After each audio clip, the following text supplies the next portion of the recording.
છ વર્ષ પછી રાજ્યપાલને ખબર પડી કે ઓહ, યોગી સરકાર તો બરાબર કામ કરતી નથી. બોલો, છે ને મજાની વાત. નમસ્કાર દર્શક મિત્રો, ગુજરાત વંદનમાં આપ સૌનું સ્વાગત છે. ગુજરાતમાં પાટીદાર આંદોલનના પગલે જેમને મુખ્યમંત્રી પદ ગુમાવવું પડ્યું તે ભાજપના અગ્રણી મહિલા નેતા આનંદીબેન પટેલને ભાજપ શાસિત યુપીના ગવર્નર બનાવવામાં આવ્યા હતા. 5 વર્ષનો કાર્યકાળ પૂર્ણ થતા તેમની મુદ્દત લંબાવવામાં આવી છે. અત્યાર સુધી તેઓ ખામોશ હતા. યુપીમાં મુખ્યમંત્રી યોગીના શાસનમાં ગેંગરેપથી લઈને બુલડોઝર સુધી એવી ઘટનાઓ બની કે રાજ્યપાલે સરકારનો જવાબ માંગવો જોઈતો હતો, પણ એવું થયું ના. એવું યુપીમાં નહીં પણ બંગાળમાં થયું. બિન ભાજપી મમતા દીદીની સરકારને રાજકીય રીતે હેરાન કરવામાં રાજ્યપાલ જગદીપ ધનખડ અને તે પછી રાજ્યપાલ બોઝે કાંઈ બાકી રાખ્યું નહોતું. રાજ્ય સરકાર અને રાજ્યપાલ વચ્ચે ટકરાવની ગંભીર પરિસ્થિતિ સર્જાઈ હતી. હવે એવું નથી કેમ કે બંગાળમાં હવે ભાજપની સરકાર છે એટલે રાજ્ય સરકારને હેરાન કરવાનું બંધ. અને હા, યુપીમાં પણ એવું જ હતું કે 6 વર્ષ સુધી આનંદીબેન પટેલ યુપીના રાજ્યપાલ તરીકે ખામોશ હતા, પણ હવે એકાએક પોતાની પાર્ટીના યોગી સરકારની ફિરકી લેવાનું શરૂ કર્યું હોય તેમ રાજભવનથી લઈને યુનિવર્સિટી પદવીદાન સમારોહ સુધી રાજ્યપાલ આનંદીબેન પટેલની શૈલી આજકાલ થોડી બદલાઈ ગઈ હોય એવું ઘણાને લાગે છે. જો કે ખુદ સીએમ યોગીને તો લાગ્યું જ હશે કે અત્યાર સુધી મૌન રહેનાર તેમની જ પાર્ટીના રાજ્યપાલ તેમના રાજકીય મુખ્ય મથક ગોરખપુર જઈને સરકારી તંત્ર પર ચાબકા કેમ મારે? શું તેમને મુખ્યમંત્રી પદ પરથી દૂર કરવાની કોઈ રાજકીય હિલચાલ તો નથી ને? એવો કડવો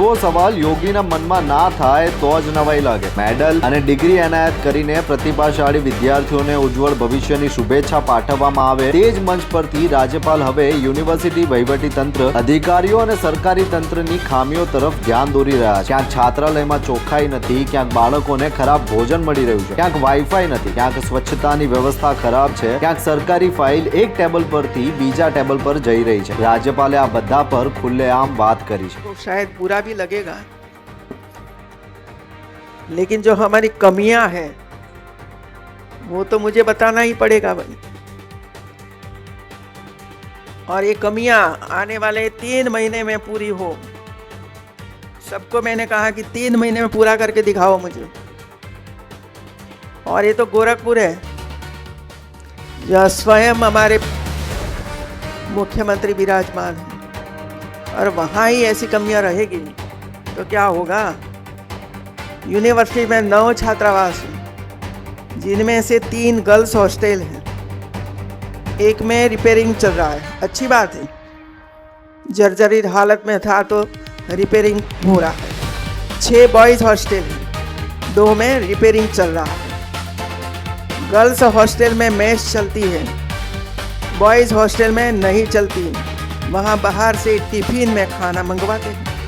ગોરખપુર યુનિવર્સિટીના 45મા દીક્ષાંત સમારોહમાં રાજ્યપાલની તીક્ષ્ણ ટિપ્પણીની સૌથી વધુ ચર્ચા હતી. લોકોને ખરાબ લાગશે, પરંતુ આપણે આપણી ખામીઓ તરફ ધ્યાન દોરવું પડશે. આગામી 3 મહિનામાં તેને પૂર્ણ કરો. ત્યારબાદ તેમણે કરેલા સવાલ સીધા યોગી અને તેમના કર્મભૂમિ ગોરખપુર પરના પ્રહાર સમાન હતા. તેમણે કહ્યું કે જ્યારે ગોરખપુરમાં આવી ખામીઓ છે કે જે મુખ્યમંત્રી યોગી આદિત્યનાથનો રાજકીય અને આધ્યાત્મિક આધાર છે, તો પછી રાજ્યની બાકીની યુનિવર્સિટીઓનું શું થશે? રાજ્યપાલ પટેલ ખૂબ સારી રીતે જાણે છે કે યુપીમાં યોગી સરકાર કઈ રીતે કામ કરી રહી છે. તેમણે પહેલીવાર કંઈ એવું કેમ કહ્યું કે જેનું સીધું રાજકીય અર્થઘટન એવું થઈ રહ્યું છે કે તેમને કદાચ એવું કહેવામાં આવ્યું હોઈ શકે કે યોગી સરકાર ભલે ભાજપની હોય તો પણ તેમની સરકારમાં બધું ઠીકઠાક નથી, એવું એક ચિત્ર તૈયાર કરવું, અને તે માટે તેમણે યોગીના મુખ્ય મથક ગોરખપુરની મુલાકાત લઈને તંત્રનો ઉધડો લેવાની શરૂઆત કરી હોવાનું ચર્ચાઈ રહ્યું છે. સવાલ એ છે કે શું યોગી રાજ્યપાલની ટીકા ટિપ્પણીના પગલે રાજીનામું આપી દેશે? જો તમને અમારો આ વિડીયો ગમ્યો હોય તો લાઈક, શેર અને સબસ્ક્રાઇબ કરો. ધન્યવાદ.